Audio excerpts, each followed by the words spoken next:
O Dois Pontos de hoje traz um programa especial sobre o escritor cearense José Alcides Pinto. Poeta, romancista, teatrólogo e crítico literário, José Alcides Pinto nasceu em Santana do Acaraú, interior do Ceará, e faleceu em junho de 2008, aos 84 anos. Graduado em jornalismo e biblioteconomia, foi também redator do Ministério da Cultura e professor da UFC. Na literatura, Alcides Pinto ficou conhecido como poeta sem geração e como poeta maldito, de certo em virtude de suas narrativas trágicas e de seu estilo bem característico. Para conversar sobre a obra e a vida de José Alcides Pinto, recebemos o poeta e crítico literário José Costa Matos, o médico e poeta José Teles e o escritor e crítico literário Nilton Maciel. Doutor Teles, o senhor poderia fazer aqui para nós um breve resumo a respeito da vida, da biografia do José Alcides Pinto? Eu tenho que ser breve, porque a vida do Zé foi uma vida de um verdadeiro marinheiro. O Zé nasceu em São Francisco do Estreito, um distrito de Santana do Acaraú. De lá o Zé chegou, viajou para Fortaleza, veio para cá e tal, mas arranjou um emprego, mas logo foi-se embora para o Rio de Janeiro. Pegou um navio, conseguiu uma passagem de navio doada por ele, com a carta de recomendação do político daqui, para ele arranjar um emprego no Rio de Janeiro, no Jornal do Rio de Janeiro, que ele já tinha começado o estudo universitário aqui. E acontece que, por uma razão qualquer, ele desce no Recife e lá ele fica no Recife morando. Uns tantos anos morando no Recife. Foi aí onde o Zé fez Os Catadores de Siri. A grande obra-prima dos Alcides. E lá, depois de tantos anos, ele foi para o Rio de Janeiro, e no Rio de Janeiro ele cursou a biblioteca, ele foi funcionário público da Biblioteca Nacional do Rio de Janeiro. E depois trabalhou em 2 jornais no Rio de Janeiro. Nesse tempo, ele fez um artigo sobre um diretor de hospital importante, eu era o diretor do jornal, e teve uma repercussão tal, e o Zé Alcides foi internado no hospital. Na história do Zé Alcides Pinto, na verdade, ele foi internado num hospital psiquiátrico, mas como revide ao artigo que ele escrevera, porque ele não tinha nada. O Zé era um normalíssimo, todo maravilhoso, mas foi internado. Aí, essa experiência ele usa para escrever, claro, dentro da ficção, a Estação da Morte, que é o primeiro romance da trilogia, que ocorre toda dentro do hospital, com o doente do hospital. Eles têm uma terminologia de médico, como se ele fosse toda a morfologia das doenças, tudo ele sabia muito bem. Ele aprendeu tudo isso. Você pensava até que era um médico falando, o Zé Alcides. Então, daí ele veio embora para Fortaleza, reassumiu o concurso na faculdade, fez a faculdade, o emprego dele de professor na UFC, e depois de 10 anos pediu demissão irrevogável, né? Quando ele decidiu ser poeta, pediu demissão e acabou. Saiu das duas, perdeu os 2 empregos e ficou fazendo literatura. E comprou uma fazenda, né? Comprou uma fazenda que ele tinha, que era o grande sonho dele, que ele dizia que era a maior fazenda do mundo, que realmente eram 20 hectares, acho que não é nem isso tudo. Criador de bodes. Né? As Terras do Dragão, certo? Terra do Dragão, que é a fazenda dele, daí também o título do seu romance, né? Dragão. Difícil falar sobre o mito enquanto o homem do Nordeste, curvo sobre o chão, carrega sua cabaça de vento a tiracolo. Arrasta pela mão de osso o filho de osso, a mulher de osso, a alma de osso. E sem um destino, por um caminho de osso. Olha o céu azul, desprezível, profundamente azul, e balança a cabeça com o osso do pescoço. Cabaça rachada pelo calor do vento, do sol, da fome, do desespero. Senhor Nilton, o senhor tem alguma coisa a falar a respeito da pessoa de José Alcides Pinto? Algum fato curioso? Ele era muito engraçado, né? Muito brincalhão. Ele brincava com tudo, né? Uma vez eu cheguei à casa dele, ele morava numa casinha pequena, numa vila na Avenida Carapinima. Ele e a filha, né? Aí batemos palma, ele estava só de cueca, olhou pela brecha, quem está aí? Aí o amigo disse assim, é um contista cearense que quer conversar com você. Aí ele conhecia todo mundo, né, pessoalmente, jamais confundiu um com o outro. Quando abriu a porta, me deu um abraço e disse, ô Ayrton Monte, que é outro contista cearense, você está maravilhoso, e não sei o que, não sei o que. Mas tudo de brincadeira. Era assim. Ele era cheio de brincadeira, toda hora. Tem uma boa dele nisso aí, ele foi escolhido como personalidade cultural do ano, que é um prêmio dado pelo Ideal Clube, do qual eu sou diretor de cultura.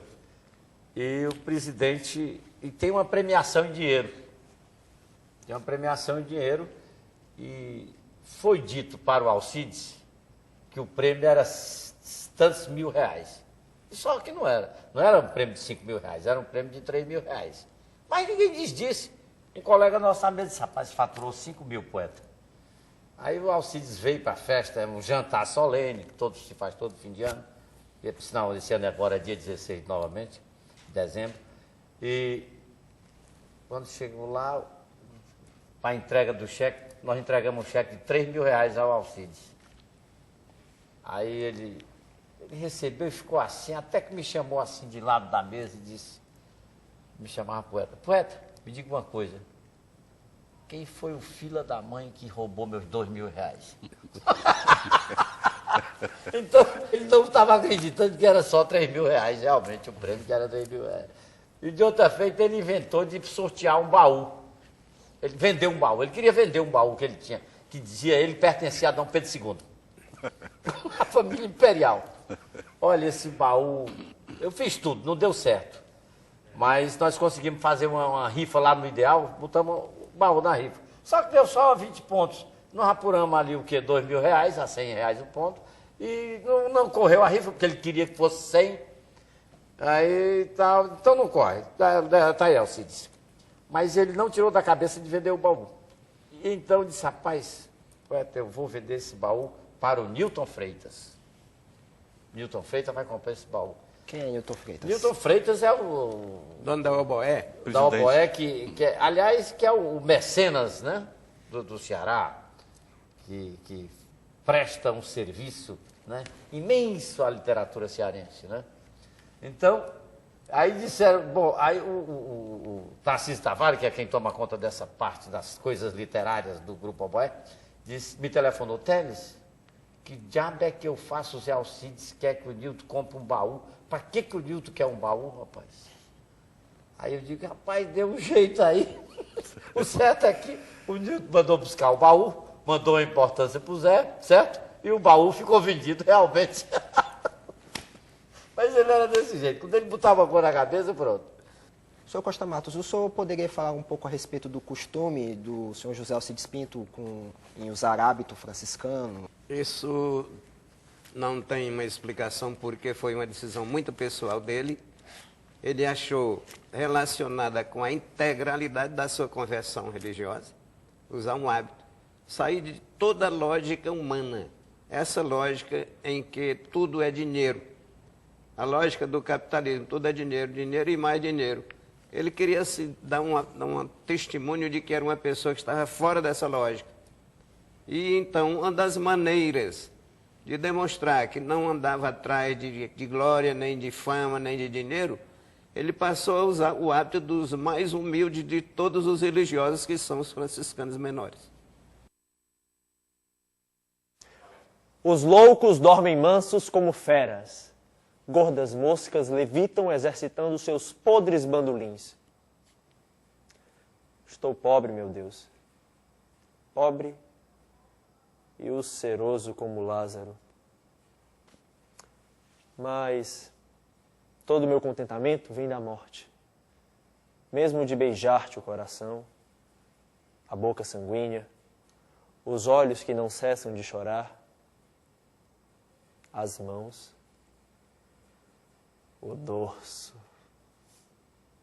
Os pés do infeliz asceta, condenados a transportar a angústia infinita do rosto. Ó, o sangue da alma criatura. Sufoca-nos. Senhor Costa Matos, Explique para nós exatamente que tipo de poeta era José Alcides Pinto. É preciso dizer qual dos poetas é Alcides Pinto, porque eu considero a vida do Alcides Pinto partida em duas. Desde a sua conversão religiosa. É outro poeta, é outro homem, é outra pessoa. Então fale para nós assim, como era antes e depois da conversão. Como era antes José Alcides Pinto? José Alcides Pinto foi um demonólogo. Ele tinha a preocupação de estudar o demônio. Então não tinha nenhum constrangimento em ser chamado de poeta maldito. Depois ele teve uma conversão religiosa, então passou a ser outra pessoa. Uma pessoa muito estranha, é verdade, mas uma pessoa completamente diversa daquela pessoa que ele foi antes da sua conversão religiosa.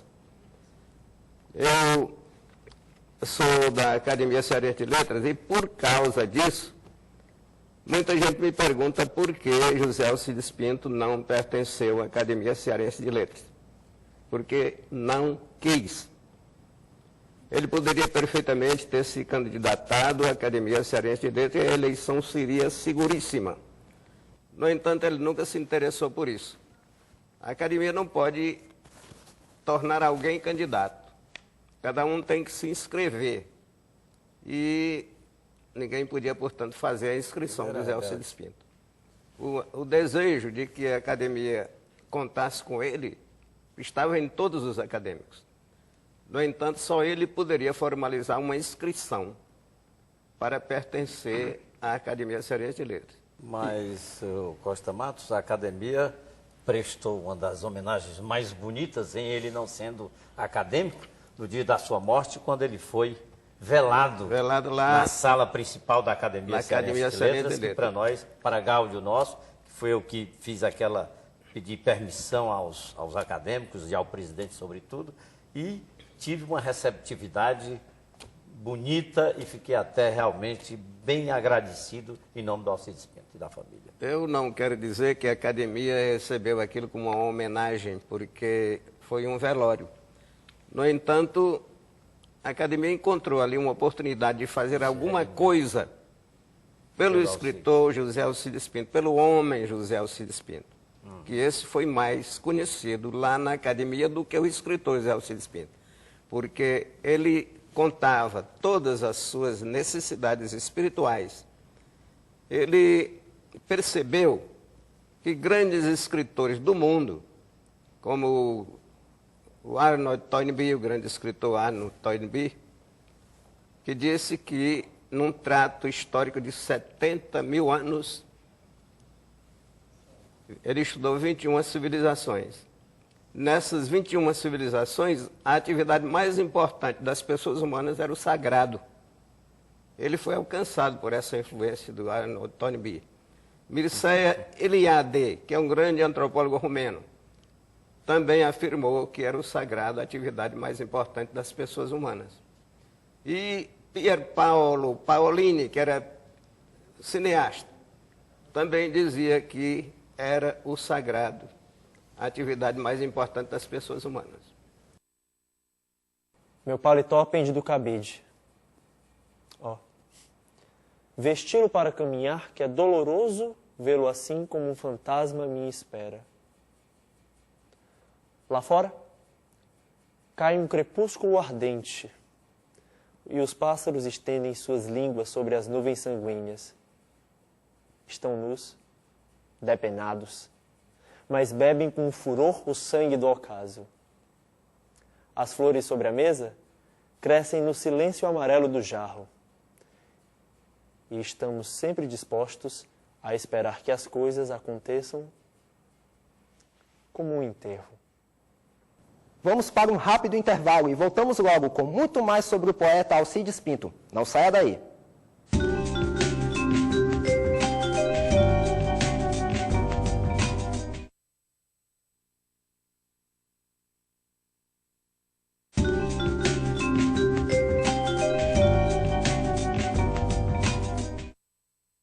No Dois Pontos especial de hoje, recebemos os escritores José Teles, Nilton Maciel e José Costa Matos. para um papo sobre o poeta José Alcides Pinto. E o senhor Newton Maciel, como o senhor tomou contato com a obra de José Alcides Pinto e o que chamou mais a atenção do senhor? O José Alcides Pinto é de uma geração que tem ainda muita gente viva aí, né? Mais ou menos, né? O Arthur Eduardo Benevides está aí vivo. E tem outros mais novos que também ainda estão vivos. E nos anos 1960, por aí, 64, 65, existiu no Ceará alguns suplementos literários nos jornais, né, principais, acho que uns 3. E eu lia, eu era garoto ainda, garotão, lia todo esse pessoal mais antigo e fui me tomando de admiração por todos eles, né? Zé Alcides Pinto, Moreira Campos, Francisco Carvalho, esse pessoal mais antigo, né? Então eu comecei a os conhecer nos jornais, né? Depois fui conhecendo nos livros, né?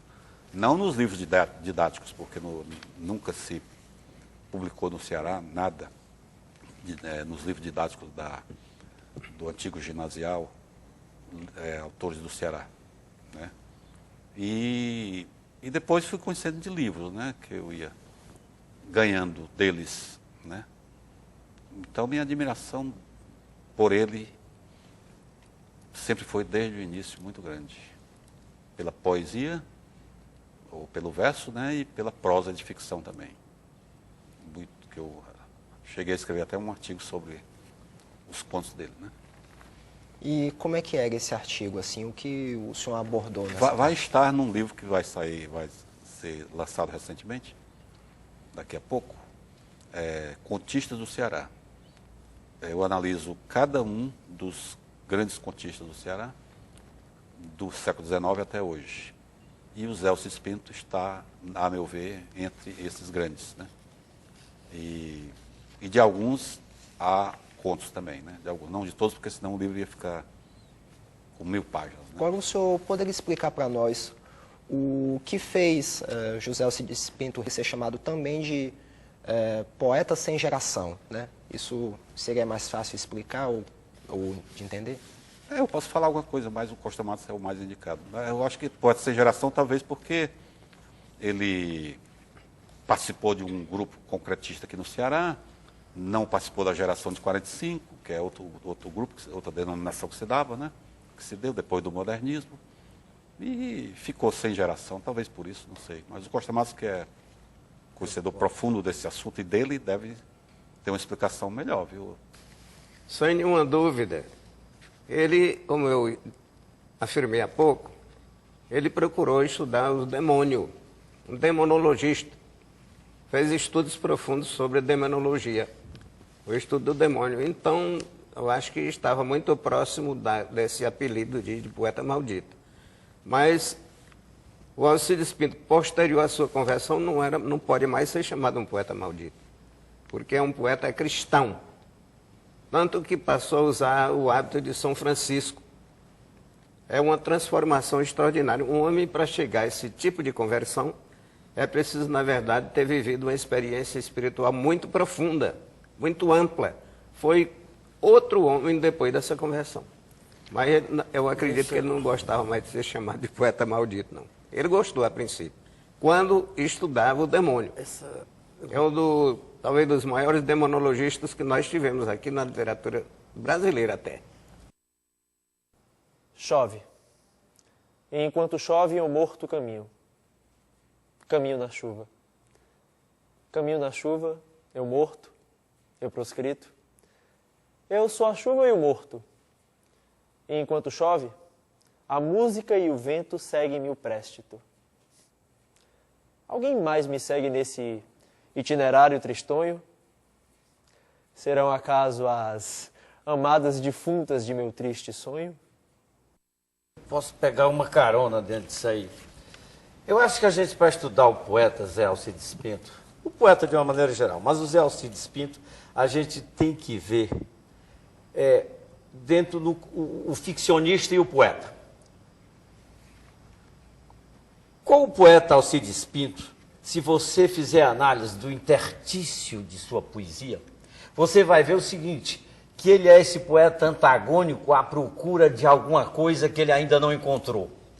Ele está do lado de Deus, está do lado do diabo. Quando ele fez Cantos de Lúcifer, que foi aí quando ele começou realmente a ser cognominado de poeta maldito, ele faz esse questionamento dele, questionamento do artista, questionamento do intelectual, questionamento do homem. Ele se coloca como a grande dúvida dentro da sua poesia. E todos os questionamentos nesse texto são assim. Acredito mesmo que o Zé Alcides, como ficcionista, ele não foi um social, um ficcionista social. Ele foi um ético, poético, metafísico, erótico, sobretudo nessas duas trilogias famosas do Zé Alcides, né? Mas como poeta, os dois últimos livros do Alcides, que não tem nada de malditos, esses dois últimos livros, que são O Algodão dos Teus Seios Moreno e o Retrato de Berenice, me parece, de Berenice, né? O Zé, ele realmente é esse poeta que o Costa Matos está dizendo, mas a notabilização, a universalização, a primazia ficcional e poética do Zé Alcides se estende exatamente dentro desse campo em que ele ainda era dito maldito, embora, como disse Costa Matos, já não gostasse de ser dito e de ser tido como tal. Eu tenho certeza de que ele não queria ser chamado de Porque, a meu ver, o maldito aí não tem nada, é metafísico, é a metafísica da terminologia. Mas é que a transformação religiosa do José Alcides Pinto foi tão profunda que ele passou a usar o hábito de São Francisco mesmo. É uma coisa que a grande sociedade poderia chamar de ridículo. A grande sociedade poderia chamar. E deve ter chamado. Mas a verdade é que era ele, o verdadeiro Alcides Pinto, que prevaleceu de acordo com os planos e os desejos dele. Os desejos dele. Eu acho que ele foi mais verdadeiro nessa fase. E o poeta maldito foi aquele em que ele estudava o demônio. Ele procurou realmente impressionar com aquilo. Não há verdade, não há dúvida nenhuma, porque o escritor escreve para quê? Para ser lido, para ser admirado. Olha, o Dante Alighieri, quando ele ele abre as portas do inferno, ele diz: adentrai, entrai, é a frase célebre, e perdei todas as esperanças. Olha que entrar até. Pois é, perdei todas as esperanças. Então, esse homem é maldito? Mas nós precisamos... Que o mais de todos o homem que era, tudo era a igreja daquela época, com o seu domínio, com tudo. Então, o que eu digo é o seguinte, o que eu quero dizer é que a notabilização da escrita, da ficção, do poeta, nos seus questionamentos pelo subnatural, não o coloca frontalmente dentro de um inferno. Ao contrário, você, todas as pessoas, dentro da ambiguidade de cada um, tem esse tipo de questionamento. Porque há sempre esse questionamento do inusitado, do transcendental, do não sabido, do não conhecido, entre o bom e o mal, e entre o diabo e Deus e o diabo, entre essa incógnita que é a morte, o pós-morte. A fome, como um incêndio sem ruído, mastiga a lua, rói os crustáceos do céu e come o próprio corpo aos pedaços. Assim, o homem do Nordeste se come por inteiro, cão agarrado ao próprio osso. O que tem que ficar claro, então, que José Alcides Pinto era um demoniólogo, mas não demoníaco. Mas não demoníaco, com toda certeza. Eu vou propor um ponto de vista aqui que eu acredito que é fundamental. Do ponto de vista humano, não podemos comparar ninguém com ninguém. Cada um de nós é único, porque a indústria tem as linhas de montagem. De vez por outra aparece aí um anúncio no jornal: quem comprou os automóveis da fase tal, ao número tal, deve trazer aqui à oficina porque eles têm um defeito. Acontece que Deus não tem linha de montagem.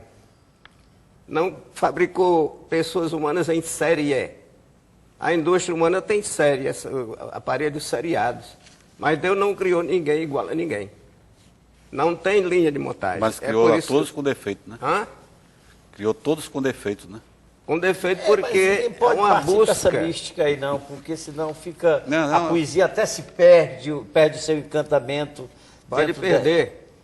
Pode perder. Acontece que nós não podemos. A conversão do Zé Alcides Pinto foi uma coisa profunda e radical. Pois eu nem sabia que ele tinha se convertido a alguma religião. Como? Estou sabendo agora, eu nunca sabia. Pois houve Eu isso. pensei que ele fosse ateu ou agnóstico, porque Poeta na maldito. poesia dele, no romance, no conto, não se vislumbra nada de divino, de religioso, nada disso.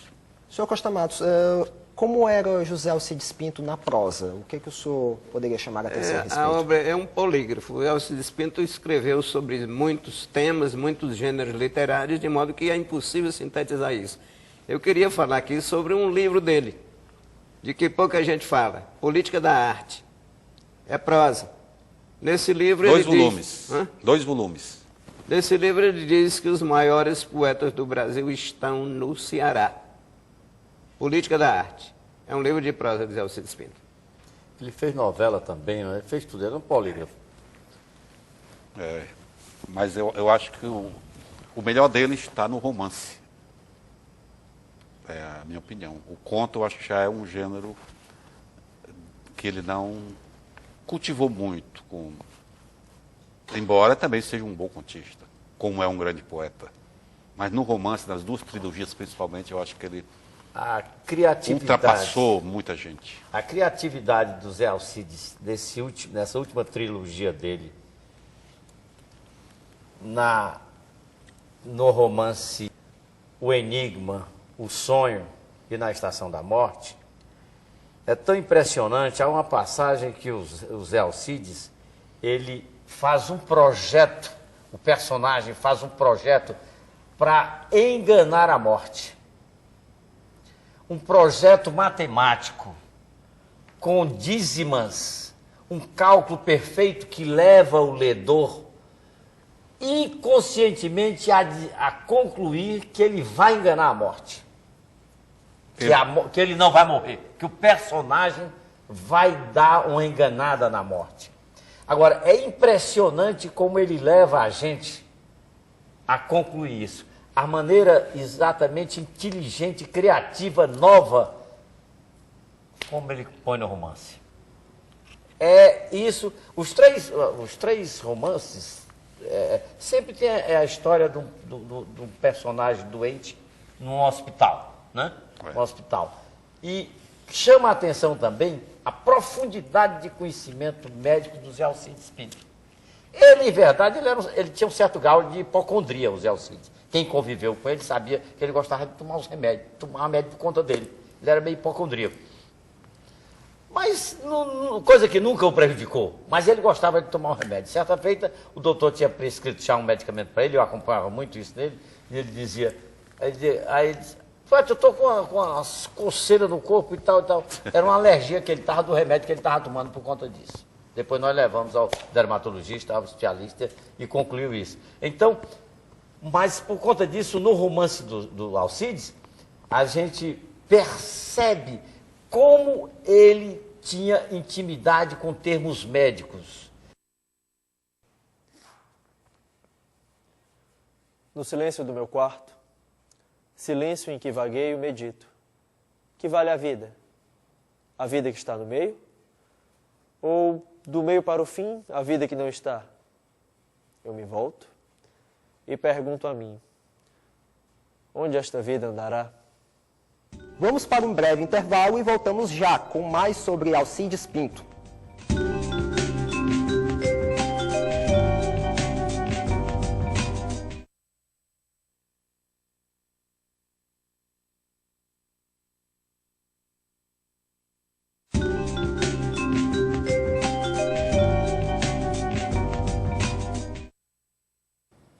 A realidade cruel do sertão nordestino é retratada de forma fantástica e única nas poesias e romances de José Alcides Pinto. Nossos convidados de hoje, os escritores José Costa Matos, Nilton Maciel e José Teles, continuam esta interessante análise sobre o poeta de Santana do Acaraú. Na maioria das obras, né, que retratam o sertão, existem valores como, por exemplo, a chuva como um sinal de bem-aventurança, né? Já nas obras de José Alcides Pinto, né, principalmente no romance O Dragão, a chuva é retratada como uma catástrofe. Como é que o senhor vê essa mudança, essa inversão tão radical de valores na obra de Alcides Pinto? A obra do José Alcides Pinto ela tem um lado fantástico, né? Ela é um pouco fantástica, ela tem coisas de fantástico. Então, o fantástico passa para o outro lado, né? Do real, né? Ou irreal. E essa coisa da chuva, porque no Nordeste sempre se tratou a seca como um grande fenômeno, né? E ele buscou exatamente o contrário, né? A chuva, né? O inverso, porque ele buscou o inusitado da matéria ficcional, né? Ele não ficou no social, como se falou aqui, né? Só no social. Ele procurou coisa mais profunda. Ele foi mais no mais profundo do que o puramente social. Ele foi no ético, no filosófico, no psicológico. Ele buscou muito mais do que só retratar o sertão. Olha. Ele não ficou nisso. Ele não é um regionalista. Ele não é um contador de histórias. Então, tudo parte de uma intenção de se criar um sertão fantástico. Também, né? Acho que sim. O Dragão, né? Olha, é pura fantasia, né? Olha, o Zé Alcides Pinto, a meu ver, aí no Dragão e na trilogia, ele transforma uma região, a força do Alcides está aí. Ele conseguia transformar, como os grandes romancistas do mundo, da época de 60, 50 e pouco, como Juan Rulfo, o 100 anos de solidão do Gabriel Garcia Marques, onde eles transformam aquela região geofísica numa região mito, numa existência mitológica de região. Ele consegue, através da sua linguagem, da sua criatividade como ficcionista, de dar esse aspecto mitológico ao romance dele, à região dele. Então, ele tira da geografia física e coloca no universo mitológico novo, criado, feito, imaginado pelos Zé Alcides. Isso é que eu acho belíssimo. Vejo nisso a colocação dos Zé Alcides entre os grandes ficcionistas, comparado com os grandes nomes que o mundo tem. Ele não é apenas um retratista, né? Exatamente. Ele, digamos assim, ele é um pintor. Ele não é um retratista. Um criador, né? Um criador de demônios, né? O Acaraú passou 10 dias tomando água nas cabeceiras, sem parar. Parecia um mar turbulento. Destruiu as ilhas, as plantações adjacentes, carregou as vazantes, os ranchos, afogou os moradores, bichos e répteis que habitavam os buracos. Matou os animais refugiados nas croas e ameaçou engolir o povoado. Eu confesso a vocês, eu que o conheci muito de perto e sei a força com que ele se tornou um espiritualista e um religioso, eu não me sinto autorizado a falar sobre o Alcides Pinto da fase demoníaca, não. Digo que não, por uma questão de lealdade ao amigo com quem eu convivi nos últimos anos, e eu vejo um Alcides Pinto diferente daquele que foi o demonólogo. Muito diferente. Por causa da amizade pessoal, vocês entendam. Eu não quero ser um crítico literário para abordar a obra do Alcides Pinto. Eu acho que o Alcides Pinto conseguiu, como ficcionista, dentro da sua vivência anterior, da sua ancestralidade, criar uma supra-realidade com uma modalidade de ficção tão empolgante, com um novelo tão bonito, com um móvel de linguagem de ficção, que deu exatamente essa textura modernista ao romance dos Zé Alcides. Ele universaliza quando ele cria essa supra-realidade. Aí ele se torna um romancista atualizado.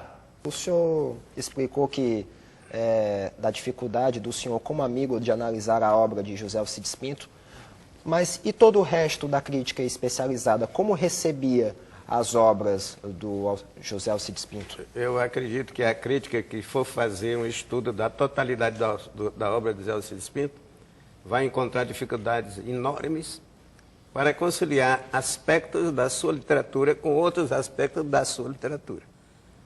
Eu, por exemplo, não me atrevo a isso por uma questão de amizade, porque eu convivi com ele intimamente nos últimos tempos e não me sinto bem em fazer crítica literária da obra de Alcides Pinto.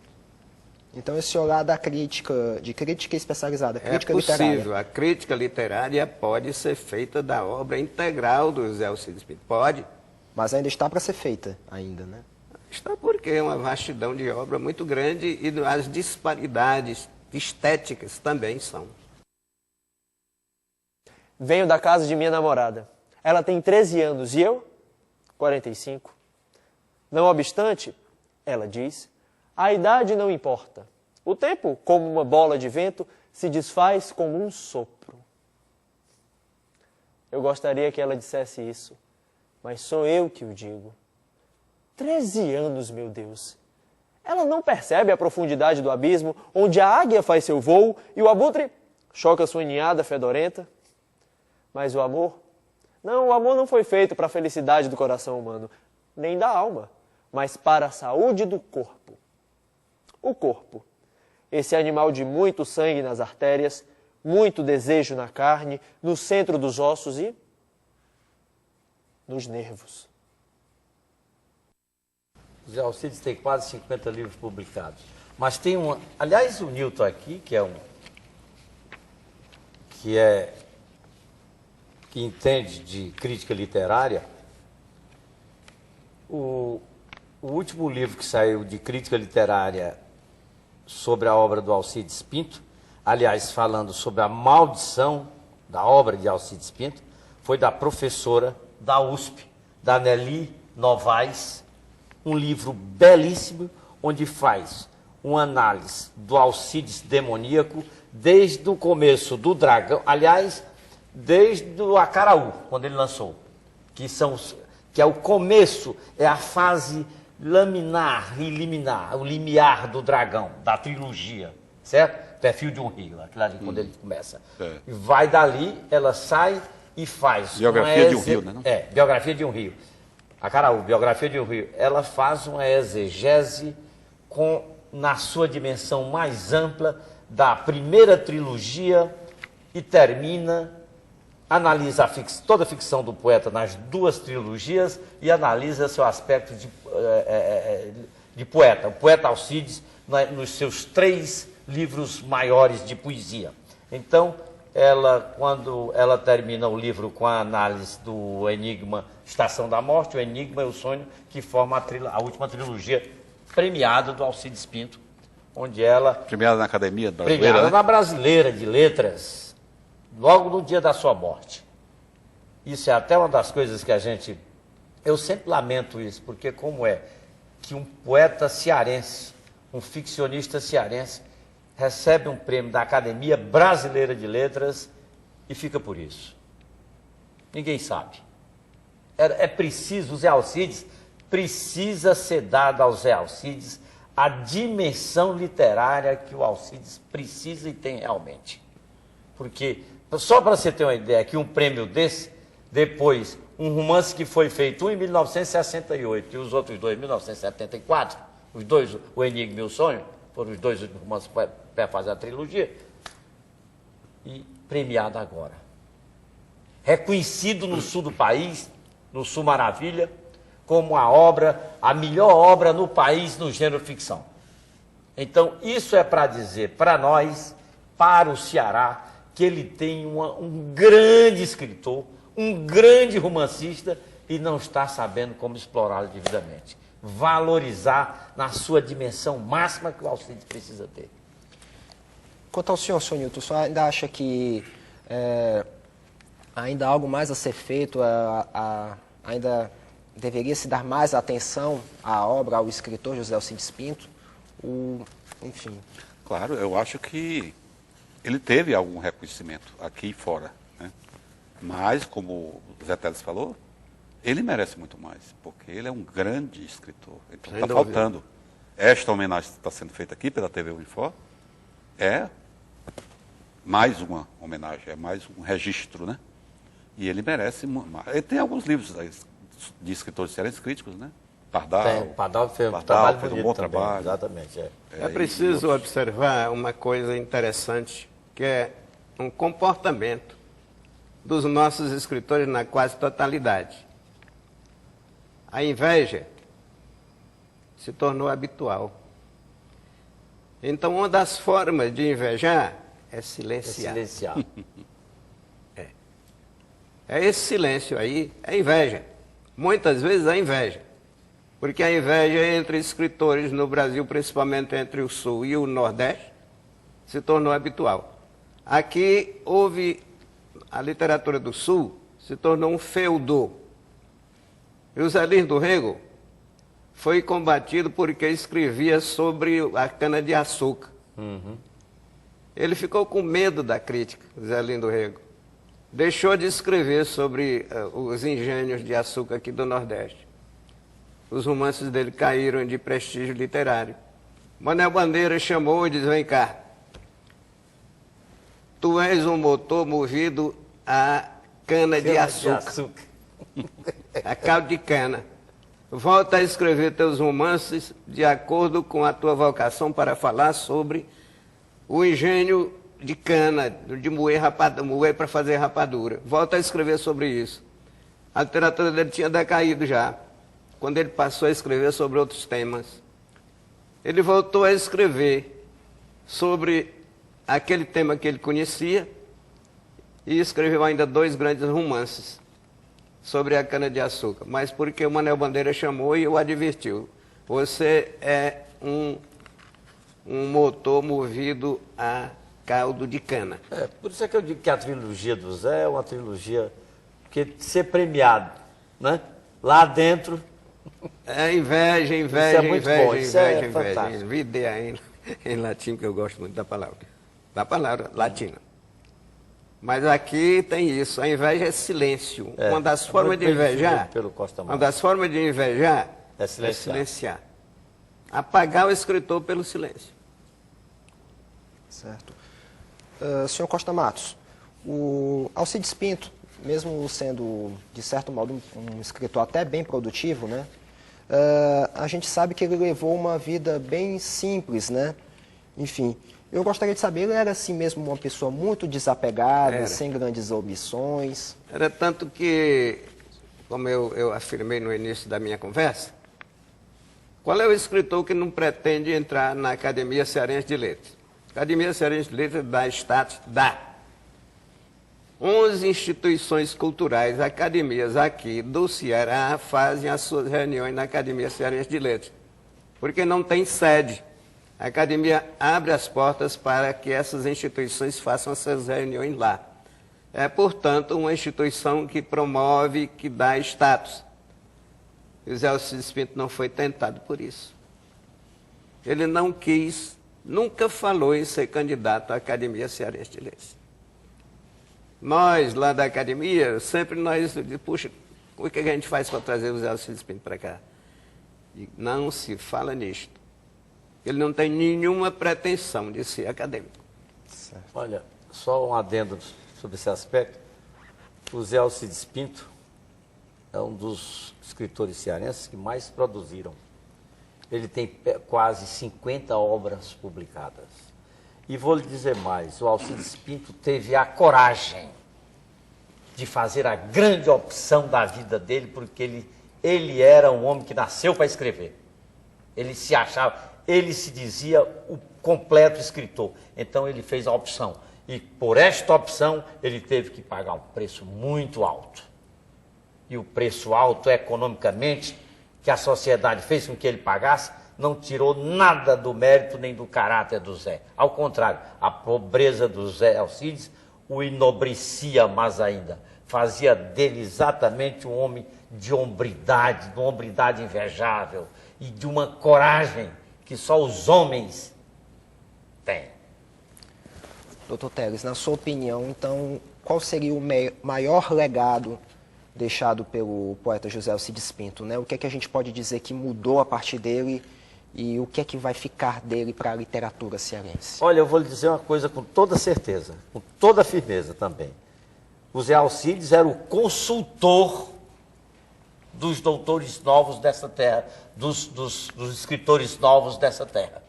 Todos, eu conheço mais de 10 ou 15, hoje de nomeada, que iam na casa do Zé Alcides Pinto para fazer correções de textos, pedir orientações sobre textos, pedir orientação crítica, fazer retiradas de texto, acréscimos de textos. Essa falta, o Zé Alcides era esse pai, era esse tutor intelectual, literário nessa terra. E essa falta aí, ele está fazendo. Outra observação. O que é que se deve fazer para que a obra de Alcides Pinto seja colocada naquele plano de respeito social que ela merece? Aqui, nesta tarde, nós estamos fazendo muita coisa pela literatura deste homem que fez tudo para ser esquecido. Escrevendo, naturalmente, tem uma necessidade de ser lido. Porque todo escritor que escreve, é claro, ele tem uma vontade de ser lido. Mas a contradição é mesmo deste mundo. Como já dizia mestre Machado de Assis. Temos o direito de ser contraditórios? Temos. Somos humanos. Lúcifer, ó condenado, a razão está comigo e com os deuses. Alimentamo-nos de verdades celestes. Corrigi meus erros, perdeste uma grande alma, apesar de toda a tua prudência. Por hoje é só. Se você tiver sugestões ou comentários, envie-os para o nosso endereço eletrônico, @unifor.br. Obrigado pela sua companhia e até a próxima.